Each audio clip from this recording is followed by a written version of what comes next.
Hello, and you're very welcome to the week that really was with John McGurk and Sarah Ryan. There's a difference this week, though, folks. Sarah is not here. She is on her holidays. She's off somewhere very sunny, drinking little drinks with umbrellas in them. So I am joined instead by somebody who we've never had on this show and really should have had on this show at some stage.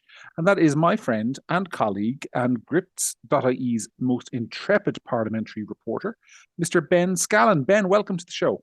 Thank you very much, John. Great to be here. Are you going anywhere this year to drink little drinks with umbrellas in them?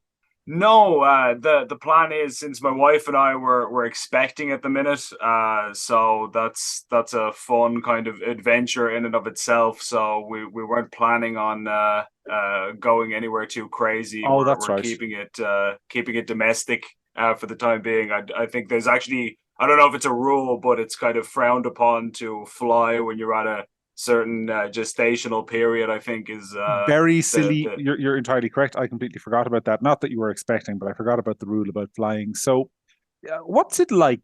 Before we get into like discussing work stuff and all that, what's it like preparing to become a dad for the first time? Like you're still, and I hope you know what I'm saying. You're still like a relatively young guy. You're below the normal age these days, which people become fathers. Are you nervous about it? Are you like, well, how are you feeling? If that's not too yeah. personal a It's question. I mean, we're very, very excited about it. I'm elated. It's one of those things that we planned it first of all.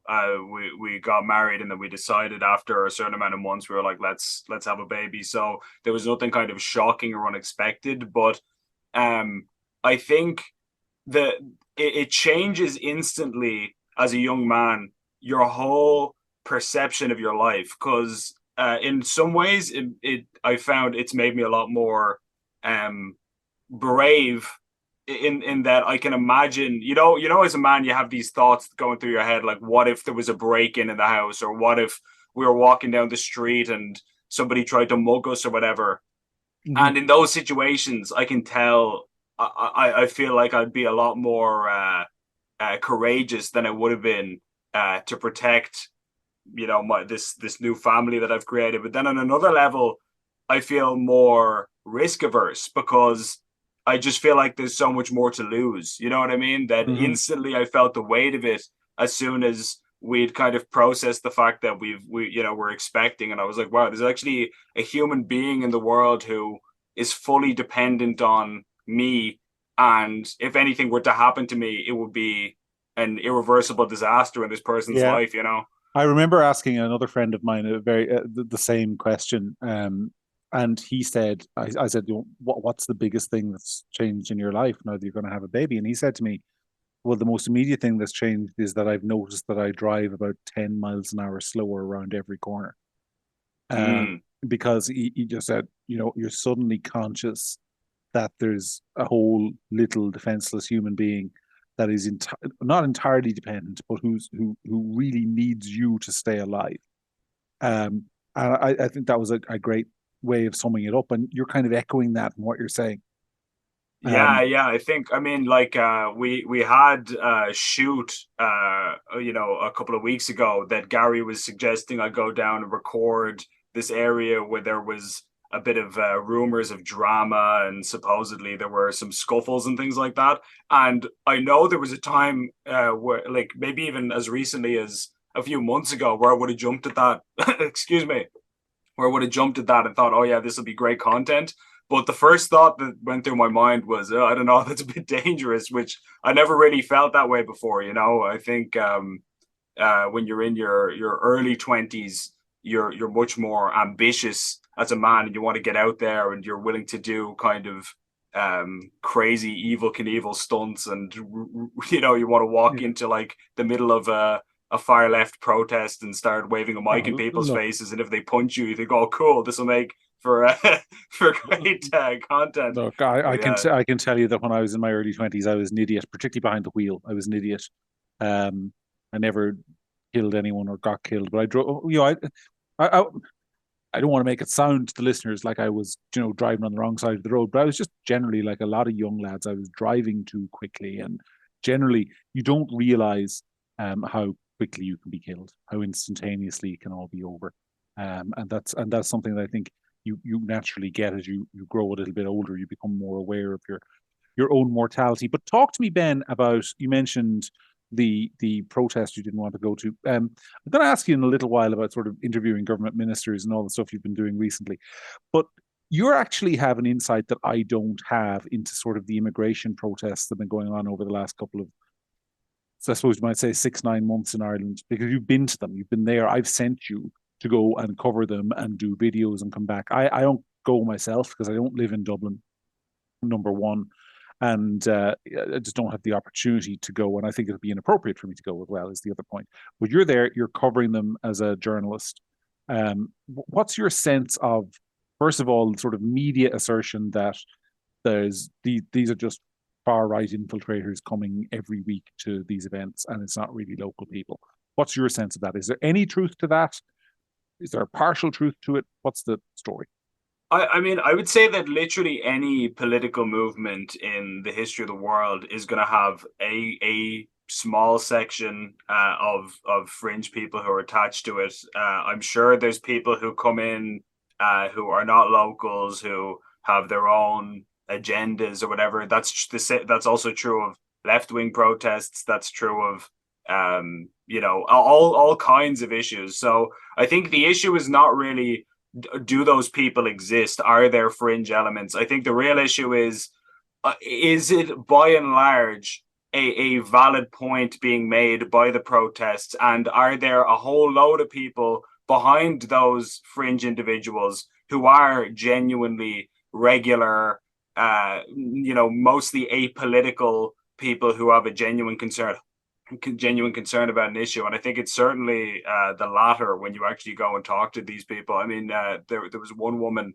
who stands out to me who I was interviewing, many months ago at the East Wall thing, and she was saying she didn't even really know what she identified as, be it left wing or right wing. Like she didn't even understand really the political vocabulary to know what a far right person is or a far left person is. That's how not into politics she was really, yet she found herself at this protest because of some concerns she had, so I think there's a lot of people like that who wouldn't even really describe themselves as ideological, but just purely on a practical level they see what's happening to their community and they object to it on that basis. So yeah, I think it's kind of a manipulative framing of the issue when they zero in on a couple of people with some kind of kooky ideas who are, most people in the audience or in this crowd that we're looking at probably wouldn't even know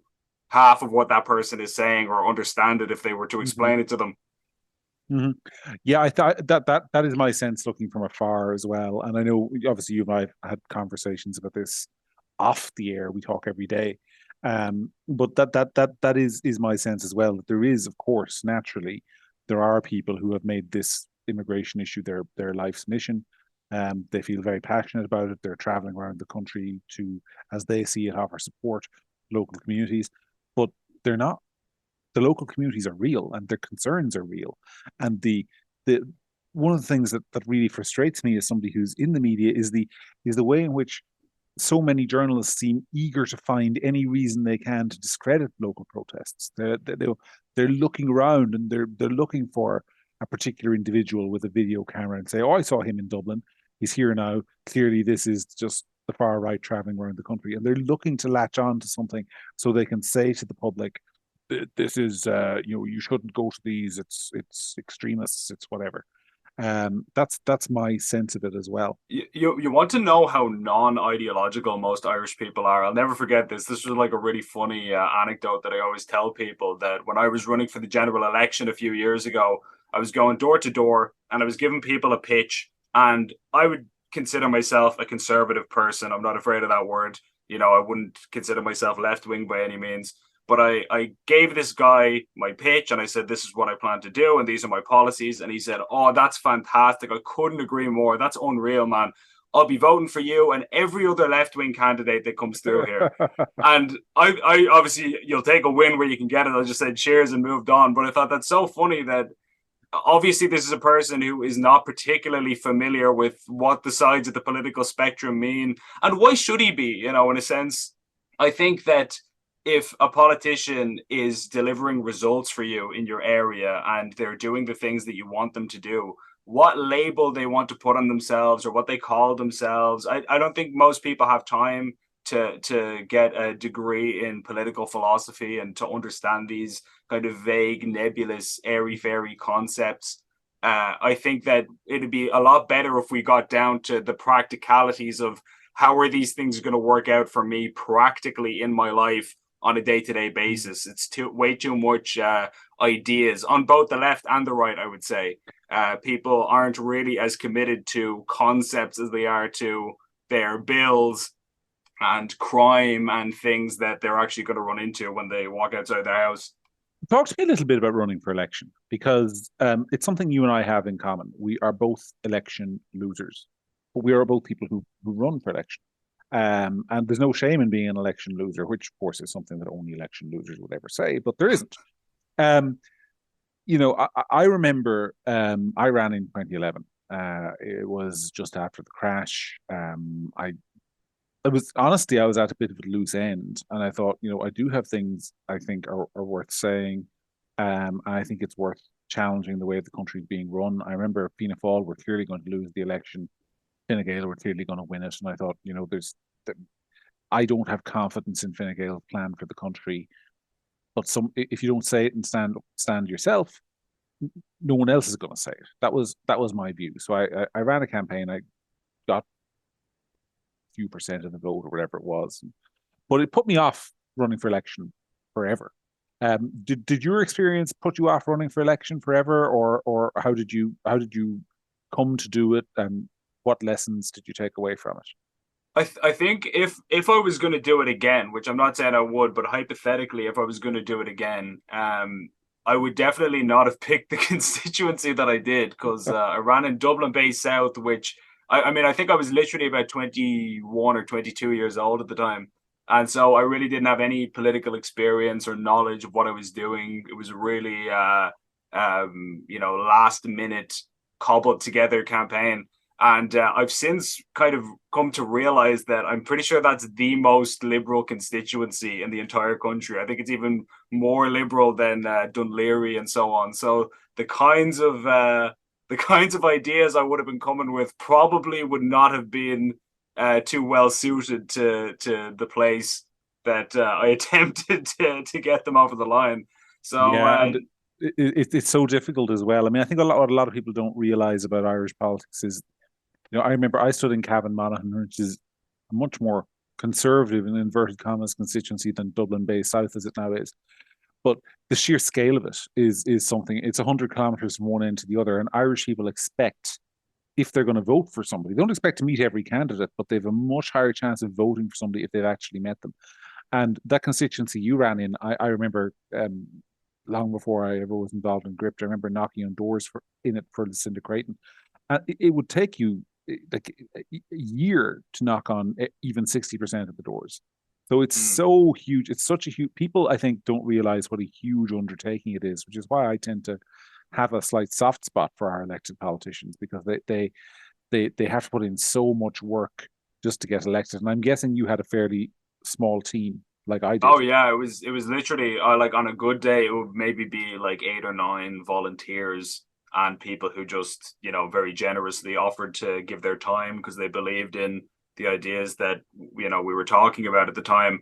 But yeah, no, it was nothing. And actually on this subject, I do feel like I don't think we've even ever talked about it on Gript before, but the fact that political parties get funding once they get over a certain threshold of the vote, I feel like there's something that should be looked at there in terms of fairness, because it seems like the political system almost has like an inbuilt bias in favor of incumbents, where if you're already there, you're guaranteed to have millions of euros worth of funding for posters and campaigners and ads and whatever else you want. Whereas if you're an outsider who's trying to get off the ground, unless you're independently minted, you're probably going to run into extremely stiff competition with parties that have just vastly more resources like you. I'm not sure how Well, more resources than you. I'm not sure how fair that is. well, technically, of course, they're not allowed to spend that money on posters and advertising. They're not technically. If you get money from the state in your political party, you're not and please listen to the word technically, not technically allowed to spend it on sort of posters and billboards and leaflets. But of course, what you can spend it on is it's non-electioneering material. So you can send everyone in the constituency a calendar with your face on it, and you can send them out information about what's in the budget and how it affects them, and all sorts of leaflets you can sell. So there is definitely an advantage there. And of course, you can pay for secretaries to answer all your constituent queries and all of that sort of stuff. So there is a huge inbuilt incumbency bias there, and it's incredibly difficult in Ireland. Sarah and I have talked about this in the past, to get a new political party off the ground. So you end up with these established parties, and you see at the moment. I mean, there are lots of people in Ireland, from Peadar to Bean and Aontú to the Social Democrats, who have sort of made some go of it, to other organisations on the right who are trying to become political parties. Then you've Michael Fitzmaurice trying to set up something with independents. It's very, very difficult. It's very difficult for a whole host of reasons, but funding is a major reason for it. And it'll become more difficult now as well, because the government might be able to label any opposing or new party that rises up as potential purveyors of hate speech, which brings me to your encounter with Helen McEntee this week. Talk to me, before we get into that, about what it's like in general interviewing ministers. Because I remember, I not telling any secrets here. I mean, I'm the editor. I sent you initially 6, 8, 10 months ago to go to some government press conference once we became members of the press council. And I hope you don't mind me saying, you were nervous about doing it initially. Why did you feel nervous initially, and do you still feel any nerves when you go? Well, I'll start off by first of all saying I don't think you get enough credit for the success of the press events that we've done so far, because a lot of the time you're the evil genius and the mastermind behind the actual questions, and and obviously we collaborate, and Gary has an input, and we work on wording and everything like that. But really, arguably, I'm just the receptacle, or the mouthpiece. But so it's certainly a collaborative effort on that front. But I will say, I wasn't so much nervous about the idea. I love the idea. The actual concept was great. But I think there's something very daunting at first. When you think about the fact that in the environment you're going into, that the overwhelming majority of people in the room, namely all the journalists and the politicians, they all agree with each other. The atmosphere, I've described it in the past as it's almost like a tea party. And then you're coming in as the jerk who's there to crash the tea party by asking actual hard questions and trying to get down to business. And so it's kind of like a combination of two common fears that people have, where on one hand, it's like public speaking, because you're standing up in front of the whole room and everybody's eyes are on you. And it's an intensely hostile crowd. And then there's kind of a bit of adrenaline because you're about to confront somebody, not in you're not being aggressive or anything, but you are kind of putting it to them that, hey, haven't you made a serious policy error here? Or weren't you wrong about this? And so all of those kind of combine into this cocktail of nerves initially. And it did certainly take a few of them to find my footing. Actually, one example, speaking of McEntee, was the fact that last year when we first questioned her about sentencing, that kind of now infamous picture of her and Pascal Donahue looking at me with great disdain, it appears. I didn't interrupt her then, even though she was kind of waffling, because it was one of the first ones we had done, and I wasn't sure what was allowed. I hadn't gotten the etiquette yet, and her assistant was gesturing for me basically to stop talking as I was trying to cut in, and I figured, oh, okay, must be the done thing. I didn't have any frame of reference. So then as I got a bit more experience and I realized what's allowed and what's not, I decided that this time when I questioned her this week, I was going to be a little bit more pushy and kind of cut her off if she attempted to evade the question, which she unfortunately kind of did. I think definitely it's a big learning curve. You have to figure out where's the line and how do you let them answer the question. Obviously, you don't want to just be rude and interrupt, but without letting them just waffle on and letting them away with murder, you know? Yeah, I know. I have never been in the position that you're in at these press conferences where I'm asking questions, but over a sort of storied career and sort of before we did Gript of referendum campaigns and other issues, I've been on the other side of the microphone at press conferences. I've been standing there in front of the assembled Irish media, the great and the good and the young and the hungry. And what always strikes me is sort of the ideological conformity that's there and the way the questions are always sort of structured to advance what they want to talk about. You can go to a press conference and in fairness to Helen McEntee, right? She goes to that press conference yesterday, and I'm not sure it was about her maternity leave or her leadership ambitions. I'm pretty sure she was there to advance a message on a particular topic. And you asked her a legitimate question about the hate speech bill, but the other journalists almost uniformly came up with headlines about her experience on maternity leave, because that's what was decided at the press conference was going to be about. And it doesn't really matter what the politician or the person on the other side wants to say. The media kind of acts like this sort of hive mind to decide what the issue of the day is, and it's usually some processy, gossipy story. That's my experience from having been on the other side of the microphone. But does that tally with your view? I mean, I should say, I think we should both say that there are some very fine journalists at these things who can be very helpful and are there just trying to do their jobs like everybody else.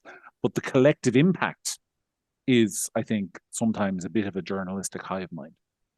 Yeah, I mean, actually, there's some journalists who I'm not even sure if I should name them because maybe me endorsing them would cause more drama than it's worth. But there are a couple of them who mainstream media journalists who I would consider to be impressive and to be good at their jobs. And I have conversations with them naturally at these things, and it's always perfectly amicable. So yeah, overall, I'd say the industry, the media industry in this country is dropping the ball, but there are certainly individuals in there who are worth discussing. And I'll say this as well: when it comes to the politicians, Leo Varadkar, I've had a few exchanges with him.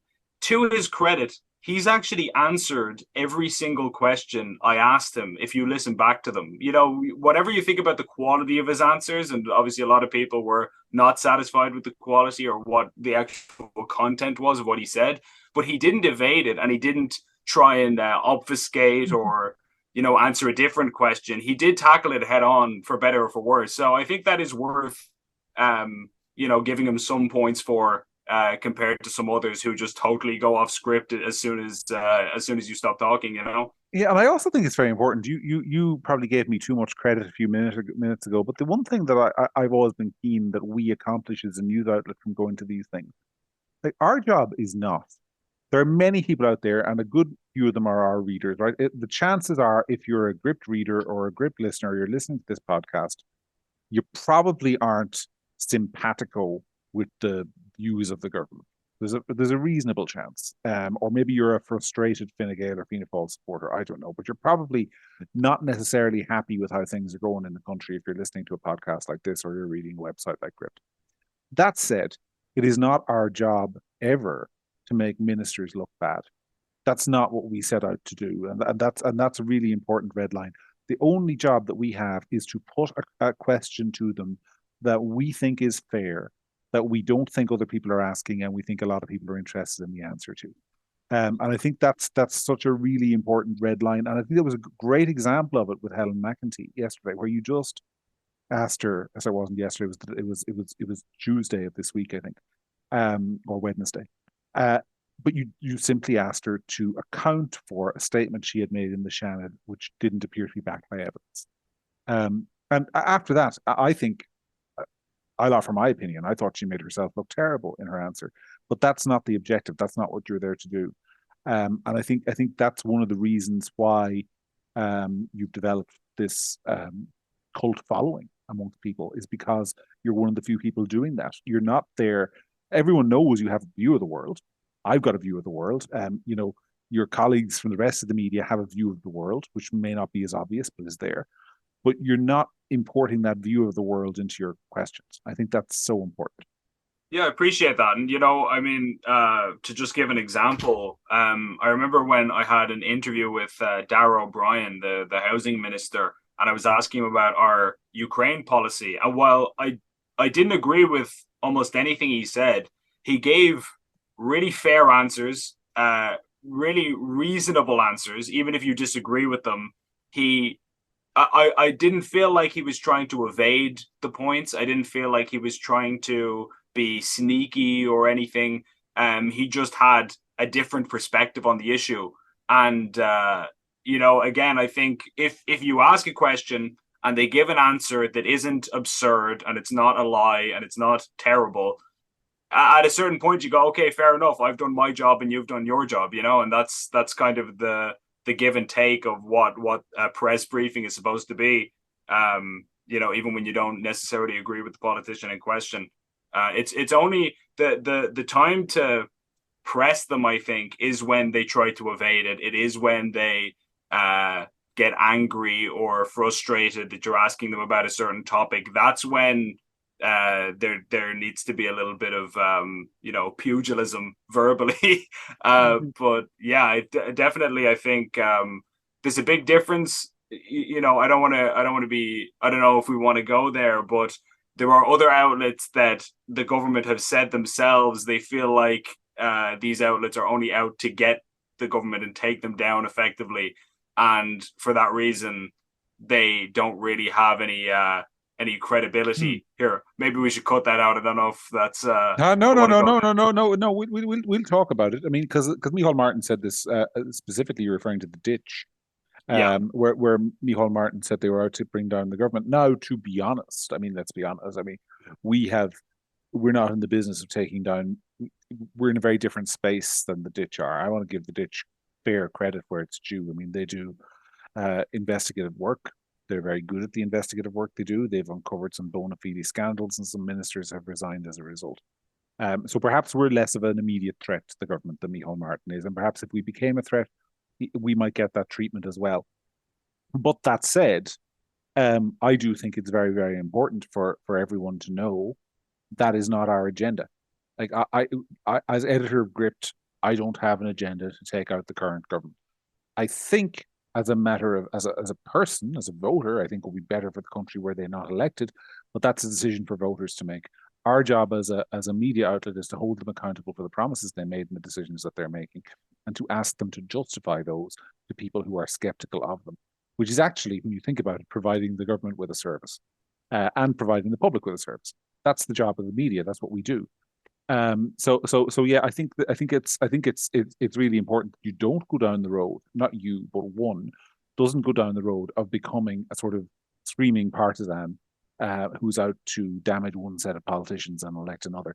Mainly because life experience will teach everybody there isn't that much difference between one set of politicians and another. And I think a lot of Sinn Féin voters might learn that if Sinn Féin happens to win the next election. I think that about groups like, for example, People Before Profit, who are just serial chronic complainers. I don't think I've ever seen a video of Richard Boyd Barrett where he's not screaming at the top of his lungs. And I think when it comes to an individual like that or a group like that, their complaint has no weight or substance anymore. When they say, government, you're really messing up. You made a balls of this policy. This was a disastrous decision. It doesn't mean anything because you guys say that every single day about everything. You'd never give the government credit. And I'm not saying that government deserve a lot of credit. I mean, it's no secret that I wouldn't be a huge fan of the current government, but I'm just saying in general, if you've made it clear that you are just emphatically opposed to them on a cellular level, and nothing they could ever do would satisfy or placate you in any way, then why should they listen to your criticisms? Regardless of how true or untrue they may be, that you can pretty much just be discounted as, oh yeah, those are the lads who are just screaming all the time. Never mind, it's more of the same. Mm. Yeah, no, you're completely right. Anyway, sorry, that sounded very dismissive when I said, "Oh no, you're completely right." Anyway, no, he is completely right, but we've got limited time, folks, so we're going to move on to talk about something I think listeners are interested in, which is the hate speech bill. Do you know what's interested me about the hate speech bill, Ben, is the international attention that it has received. I saw Jordan Peterson retweeting you or retweeting Gript yesterday, which I was pleased by. I mean, doesn't do much for Gript, I don't think. I mean, the international audience is great and everything, but in terms of it doesn't do much domestically. But there's huge international concern about this bill. There genuinely is, and it's not just coming from what did Helen McEntee say? Fringe elements on the American right. That's not true. I saw David Frum um, talking about it yesterday. Now, for those who don't know, David Frum is a writer for The Atlantic, which is by no means a right-wing outlet, former speechwriter for various American presidents, very centrist guy, hates Donald Trump, was talking about the Irish hate speech bill as an example of why the American First Amendment was so good. Because this is, I think, it's internationally recognized a very extreme piece of legislation.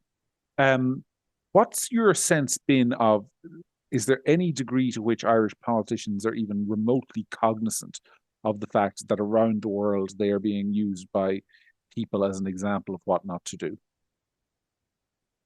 Well, I mean, there's an event happening in London next week, and it's going to be attended. I'll be going to it, which is how I know about it. That it's a ticketed event, and it's being attended by Russell Brand and Michael Schellenberger from the US, and Matt Taibbi and a few other people, who are from all over the world, but they are concerned about censorship globally, but specifically I've heard some of these individuals talking about how Ireland is kind of, in their view, the epicenter of mad censorship.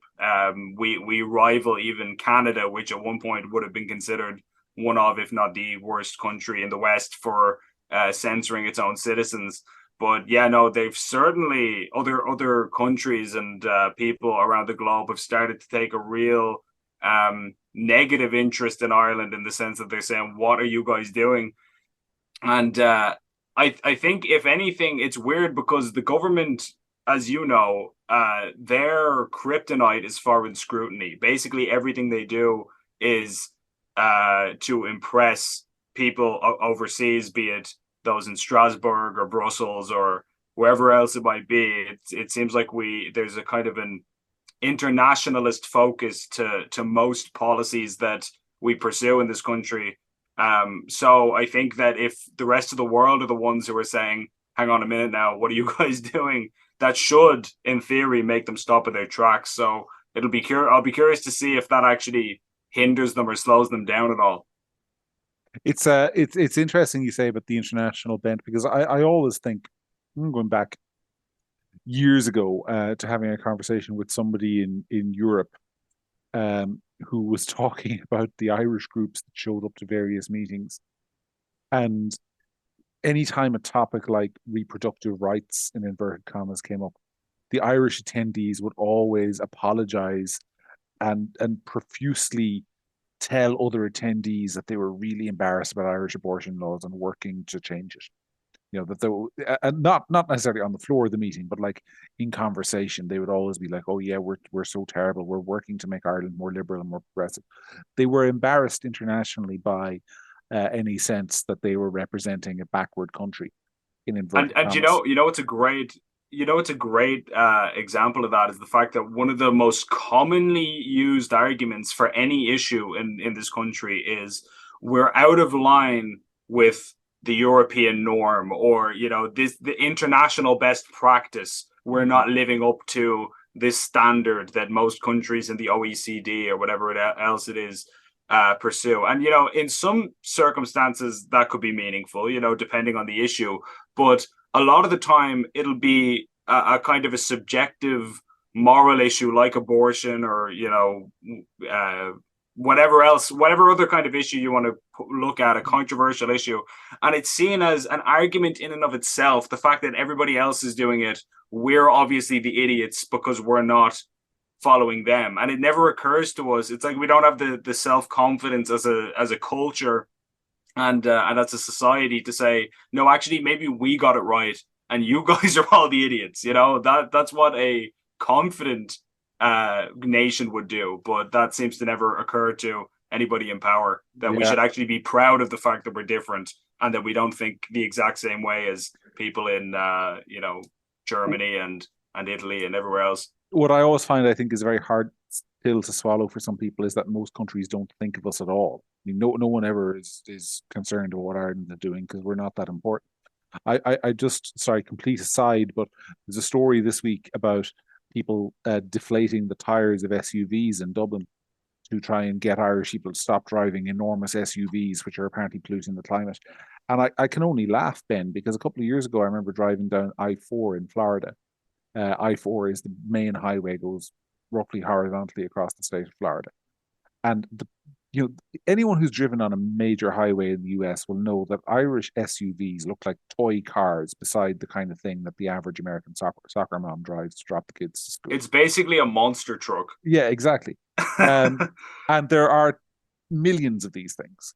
And we are focused on, a couple of thousand little Range Rovers pootling around Dunleary on low revs. It's there is a sort of national sense that the world is watching us when it's not. And maybe that's common to every country. Maybe people in Belgium feel that like Irish people are watching what the Belgians are doing. Maybe there are people in Slovakia who are concerned about international attention on their corporate tax policy. I mean, and the truth is, if you think about it, if any normal Irish person think about it, when was the last time you ever gave any thought to anything that happened in Slovakia or Eritrea or even New Zealand? You don't. I mean, most people in Ireland know the name of the last New Zealand prime minister. I dare anyone to name her successor, and that's how the rest of the world thinks about us. But Irish politicians, you're right, have this idea that somehow they need to be, the old cliche is, the best boys in the class. And that, I think, is where this hate speech law in part comes from. I think the other element to it is that we often joke about the, in inverted commas, rise of the far right. But one of the things that's scary is not that that's a talking point. It's that I think people in Leinster House genuinely, with all their hearts, believe it. They really believe that fascism is on the march and must be resisted. And I think there's a degree to which the hate speech bill law, from my perspective, shows the way the Irish government is entirely out of step with what's happening in its own country. They genuinely believe the bull crap about a massive rise in hate crime incidents, even though that is primarily, as you pointed out, about how the Gardaí have changed their reporting for hate crime incidents. So yeah, I think it's all of those things. But I think as well. They say that there's a big rise in far right sentiment, but the Overton window in this country is so warped, where there are people who will tell you with a dead serious expression on their face that Fine Gael and Fianna Fáil are seriously hardline right wing, if not far right themselves, and that's clearly not true. If whatever you want to say about them, if you look at their actual politics and policies, I'm not saying they're communists. That would obviously be ludicrous. They're not far left, but they're at the furthest right I'd say you could place them is in the center. You could argue that they're kind of a centrist party, maybe. The Fine Gael Fianna Fáil mono party. But if you're coming at it from the perspective of Fine Gael is the right-wing conservative party of Ireland, which is not true, but if that's your belief, then anybody who's significantly further to the right of Fine Gael, be it on social issues, economic issues, whatever it might be, looks like a fringe neo-Nazi lunatic. But that's not because they actually are that. That's because you have it's your perspective that's off on how where these groups should fall. In a normal society, of course, there's going to be a section of society that is skeptical of progressive social politics and migration and things of that nature. Every country in the world has that. That doesn't mean that those people are extremist head cases. Anyway, it extends, unfortunately, right across society, this sort of fear of the march of extremism. I think another factor as well is the degree to which, and you've done some great work on this, because I was watching some videos you put together on your entire. You gave me credit earlier on for press conferences more than I deserve, but you alone get credit for some videos you've done recently, showing the degree to which Irish politicians copy each other in terms of their phrases. So you did one a couple of weeks ago, a couple of months ago, about how they kept saying "Build Back Better." Then once you published the video, they stopped saying it. And in this week, you published a video talking about how they, or not talking about, but showing how they keep repeating this phrase, international legal and moral obligation in relation to immigration. Um, and I think it reflects to some extent. I talked about this a little bit with Sarah. I think it was on last week's episode, maybe the week before, about sort of the lack of capacity in the political system.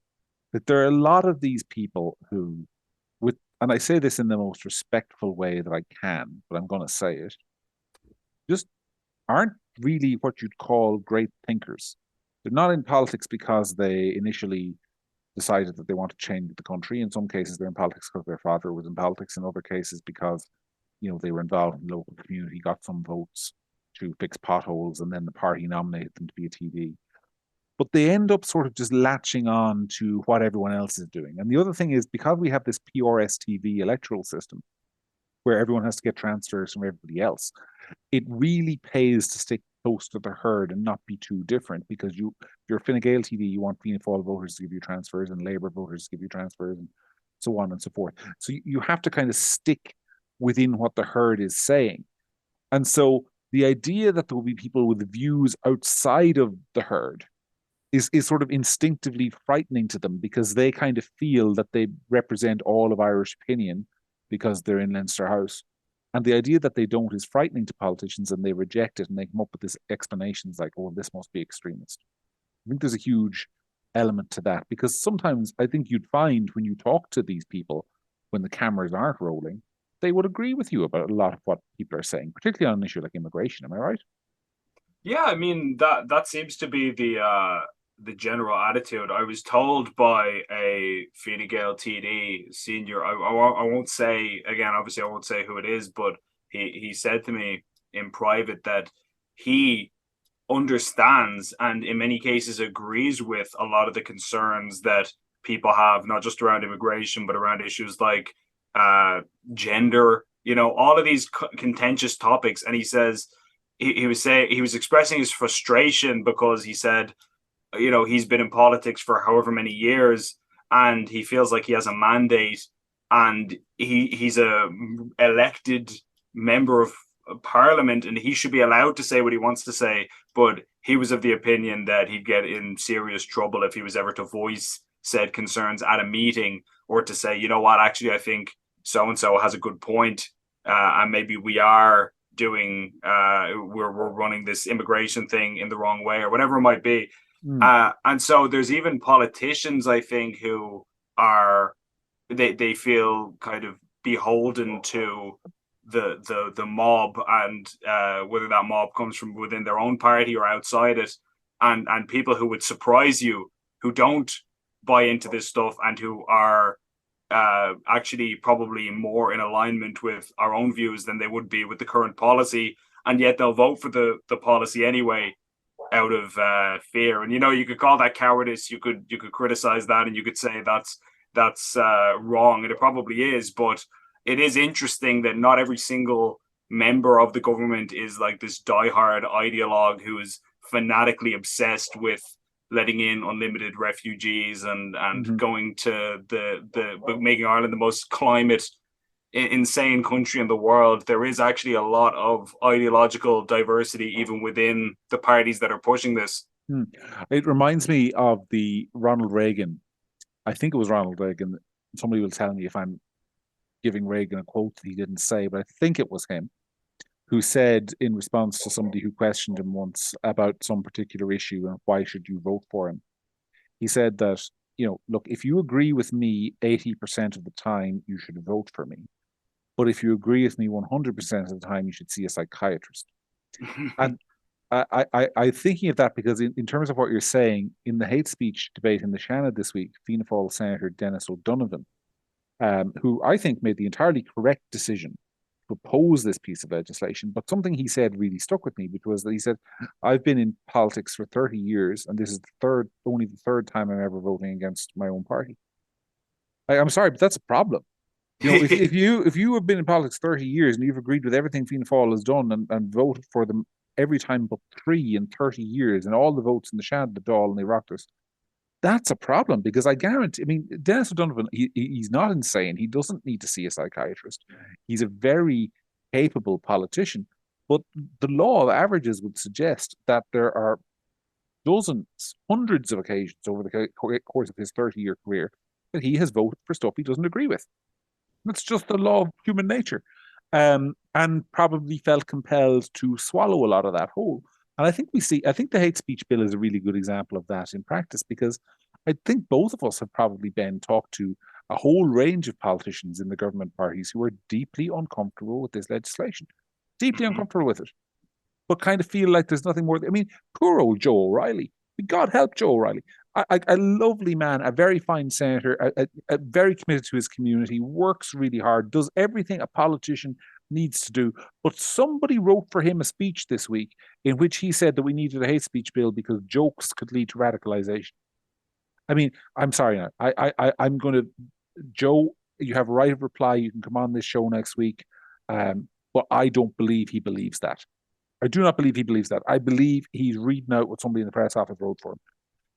And I think it's just this old pablum of sort of like, it's the done thing. The government puts something forward, you vote for it if you're on the government side, and you vote against it if you're on the opposition side. I think it erodes the intellectual integrity of Irish politics.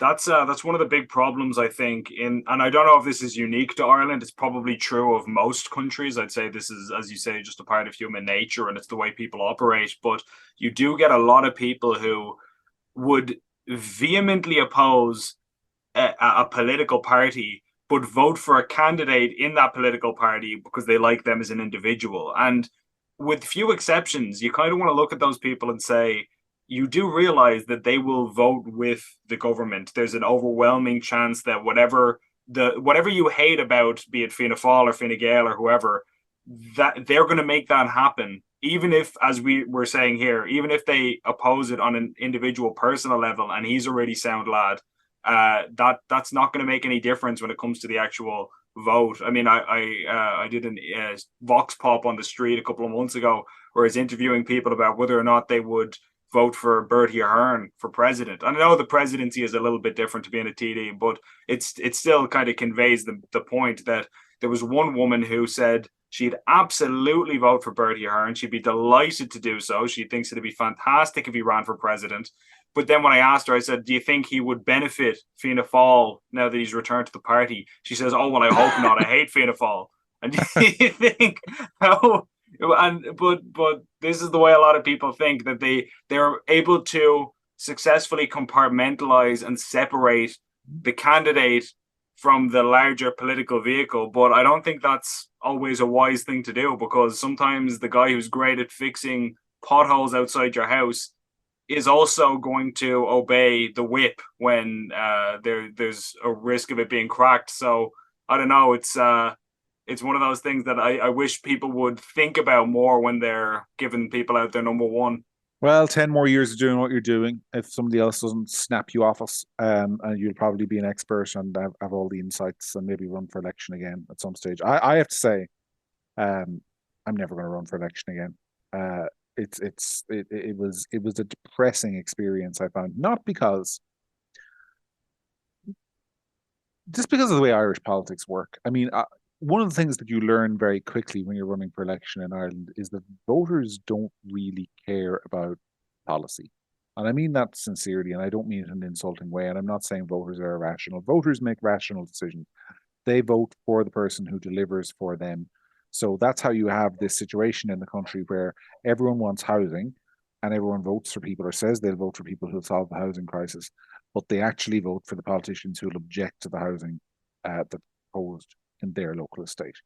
Or everyone says they agree with policy to centralise the health service and have centres of excellence, but they vote for the person who makes sure that their local hospital is kept, and so on. So I found it a quite depressing experience because I remember going out as a young, naive person with all these ideas of how to make the country better. And almost every door I'd knock on, you would get a question about some local issue like a playground or a pothole. And there are some people who are very, very good at that, and they get elected. And they're like, I saw that Councillor Shane P. O'Reilly, for example, is going to stand apparently for this new party that Michael Fitzmaurice is setting up. He's a brilliant politician, absolutely astonishingly talented, brilliant politician who's great at that sort of stuff, and I think has ideas nationally as well, I should say. But I think the political system that we have kind of creates this thing where voters prioritize the wrong things from a national perspective. That's my theory. Here's a question for you, John. Do you think we have too many political parties? And I do want to hear your thoughts on this, and I'm not going to go off on one about it after asking you, but I will say, because I've always wondered, I think about how simple it is in some other countries where you've got America and it's Republicans and Democrats. And so if you want to learn who the bad guys are, quote unquote, you just have to look at two parties' policies and you can quickly make up your mind based on your own values. Whereas I think in a country like Ireland, I mean, it's even worse in the Netherlands, but, I know about Ireland, so I'll refer to ourselves. When you've got 10 or 11 parties, some of them with seats, some of them without seats, it's just so chaotic and messy that you get people ditching one party for another group that's almost identical because nobody has time to read 10 or 11 manifestos. Yeah. And I don't know. Do you have any thoughts on that? I completely agree with you. So, I mean, in America, the Greens, the Social Democrats, the Labour Party, Sinn Féin, probably Fianna Fáil would all be part of the Democratic Party, right? They'd all be in Democrats. And they're, and the Democrats, by the way, if this was the 51st state, would win 95% of the vote here. The 5% would be like Matty McGrath, the lads, I assume. But leave that aside. Let's assume it's 50-50. The reason why I think that system is so much better is because you've got permanent coalitions and it disempowers extremism. The thing about a two-party system, one of the reasons, for example, that, I know it's an anathema in Ireland to say anything positive about Britain, but Britain, almost alone amongst older European countries, has never had an extremist government. It's never had a communist government. It's never had a fascist government. It's generally always had sort of moderate, middle of the road governments of the centre left or centre right. One of the reasons for that is that it's got two parties. So if you are somebody who's kind of like got hardline right wing views, you're in the Tory party, but you're in the Tory party along with somebody who's the equivalent of an Irish Fine Gaeler. And if you're in the Labour Party, you're in the Labour Party and you might be an old style trade unionist, but you're in there with somebody who's the equivalent of an Irish Social Democrat or an LGBT activist. And that system disempowers the fringes. So you don't have a situation like you have in Ireland where the Green Party have a complete knife to the throat of Fianna Fáil and Fine Gael on the green stuff. In the US, the Democrats, for example, are much more moderate. I'm sorry, this will upset some people, than they are given credit for, primarily because they are a coalition. And if the Democrats want to govern, they have to win the vote of somebody like Joe Manchin, the senator from West Virginia, whose main issue is keeping coal mines open. So you have permanent coalitions that have learned to compromise with each other and come up with a platform that's broadly acceptable to the centre left and to the centre right. And it leads to, in my view, a more coherent proposition for voters and easier decisions for voters to make. That's my theory. Somebody is going to listen to this and say, yeah, but they got Trump and we never would. Possibly. There's possibly some elements of that. But, in Ireland, it's not that hard to imagine a sort of Trump-style figure emerging on the right and suddenly saying to Fianna Fáil and Fine Gael, well, we'll take the Ministry for Justice and the Ministry for Health and do our thing, and you do everything else, and you get the same kind of policies anyway. So the idea that their systems are better than ours just doesn't stand up for me. That was a very long answer, Ben, but I hope it is an answer. No, it was a very good answer. I appreciated it. Yeah, no, it's one of those things that I think is a real hindrance to, regardless of your ideology, it is just that much harder. Nobody wants to do significant amounts of homework just to find out the basic tenets. I guarantee you, if you walk down the street, and this might actually make a fun vox pop, and asked people to identify a policy by the Social Democrats, they wouldn't be able to do it, or Labour for that matter, or you know, even some of the bigger parties, like we talked about doing it before, and that we still might go ahead with it. But I had a plan for a video where I had a list of quotes from various party leaders on various topics like immigration and climate change and whatever else, and I was going to ask people to identify which party leader said it. And the kind of point is, you would not be able to tell under any circumstances. It like Mm-hmm. you can't even begin to guess because any of them could have said it realistically. Mm-hmm.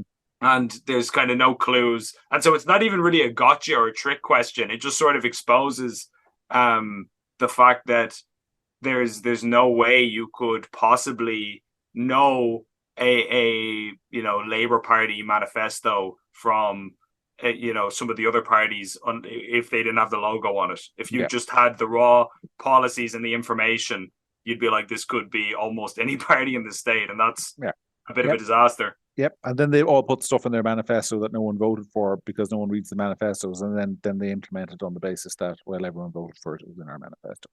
So look, we're not going to solve the Irish political system today under any circumstances, unfortunately. But it's been an interesting and illuminating chat, Ben. I'm sorry it's taken so long to get you on the show. We'll have you back again, I'm sure, perhaps in conjunction with Sarah when she's back. But for now, I'm afraid, folks, that is all the time. Well, it's not all the time we have. We could probably talk for another hour, but it's presumably all the time you want to listen to us for, if research tells us anything. So we're going to leave it there. From Ben and from me, thank you very much for listening. Thank you very much for all your support for Gript. But for now, my friends, that was another edition of The Week That Really Was.